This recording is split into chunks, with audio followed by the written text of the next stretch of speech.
Sholat pikirannya kemana-mana, asalkan dia memenuhi rukun-rukunnya, syarat-syaratnya, sholatnya sah.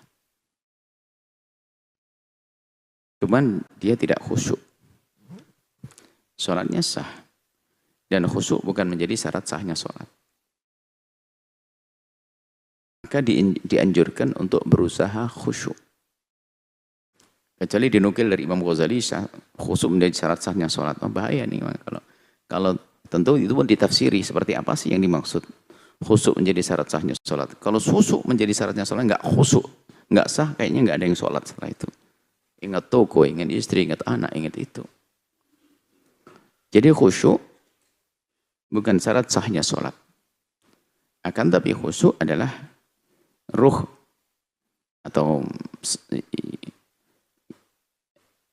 khusyuk itu adalah satu rasa makna, dan itu pengalaman pribadi sekali. Ditandai dengan khusyuknya jawarih. Biarpun khusyuk adalah hati. Yang tahu adalah Allah. Biarpun orang kelihatannya begini, bisa saja pikirannya kemana-mana tadi. Kalau sholat nggak bergerak. Tapi kemana-mana pikirannya, macam-macam. Maka yang diterima oleh Allah, yang mendapatkan pahala banyak adalah yang dengan khusyuk. Yang biqadri ma yaqiluhu, yang ia sadari dari yang ia baca. Maka khusyuan itu adalah, khusyuk yang sejati adalah mengikuti apa yang ia ucapkan. Mengikuti apa yang ia ucapkan. Karena Anda semua akan tahu bahwasanya ini tangan kanan saya, ini kiri. Kalau saya ngomong tangan kanan saya ini, berarti saya pasti nggak khusyuk. Tangan kiri yang saya angkat, saya ngomong tangan kah? Nggak nyambung berarti. Makanya waktu dia membaca ayat Al-Quran di situ isi neraka, kok ingat surga, berarti nggak nyambung. Sehingga cara menghadirkan kekhusyuan itu para ulama mengajarkan, renungi apa yang engkau baca dalam sholatmu. Jadi paling tidak itu mengikat. Kalau kita ingat Bismillahirrahmanirrahim, Alhamdulillahi Rabbil Alamin, segala puji bagi Allah. Dan ini nggak ingat lagi yang lainnya. Maka kapan dia tidak serius dengan apa yang dibaca, ingat tokonya,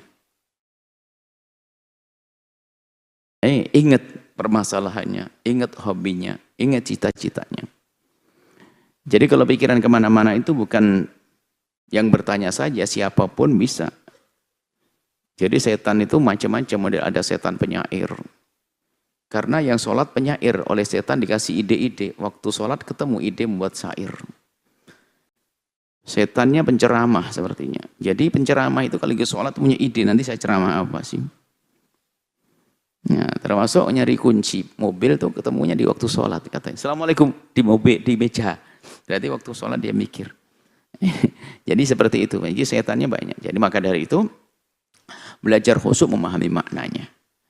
Kata Imam Haddad, kalaupun kita belum bisa khusyuk memahami makna karena mungkin terbatasnya pengetahuan kita tentang makna yang kita baca, maka paling tidak ikuti lafaz seolah-olah kita melihat lafaz tersebut. Bismillah bi ba sin mim. Bismillahirrahmanirrahim. Mengikat agar pikiran kita tidak kemana-mana tadi.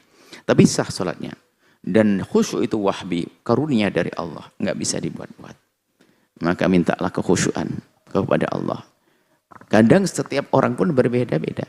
Ada suatu ketika dia sholat tenang dan khusyuk. Esoknya enggak sama sekali.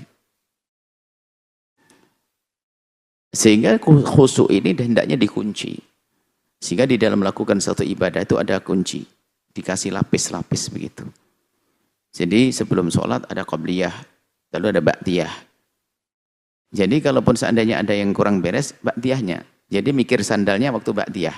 Tapi kalau assalamualaikum langsung lompat, berarti assalamualaikum sandalku di kiriku kananku. Jadi makanya hikmah di balik sholat sunnah zikir itu adalah untuk mengunci, melapis, membentengi sholat fardu ini agar aman. Bahkan dikatakan oleh baginda itu yang bisa menambal kekurangan sunnah yang dilakukan itu penambal daripada kekurangan yang ada dalam sholat fardu seperti itu. Berusahalah untuk khusyuk. Berusaha khusyuk itu sendiri sudah dinilai khusyuk oleh Allah. Dan khusyuk ini pengalaman pribadi, nggak bisa. Wah, alhamdulillah kalau saya sholat, ya siapa yang bohong pun tidak ada yang tahu, nggak ada alat deteksi khusyuk. Alat deteksi khusyuk nggak ada. Orang nggak ada deteksi pikiranmu lagi ingat apa, nggak ada, nggak keluar. Nggak seperti dicap mungkin langsung kelihatan gambar, kamu lagi mikir gunung, nggak ada. Jadi makanya khusyuk itu sangat pribadi, maka belajarlah khusyuk dengan cara tadi, merenungi, membaca bacaan. Bacaan sesuai dengan yang baca, kita hadirkan di hati kita, di pikiran kita. Setelah Anda menyaksikan video ini, jangan lupa berselawat kepada baginda Nabi Muhammad sallallahu alaihi wa alihi wa sahbihi wasallam.